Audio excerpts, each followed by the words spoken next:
că poate prind și un pește. Stai, ce e aia? Undița mea!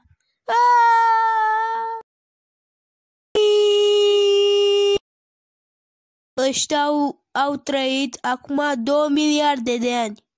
Ai zis, uite și fosila, fraiere. Dar avem noroc că a dispărut înainte să ne naștem. Să zicem. M-am făcut și-o pe afară,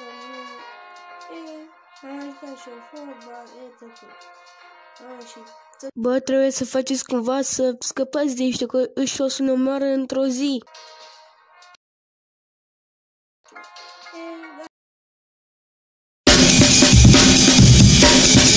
3 ore mai târziu. Proștilor!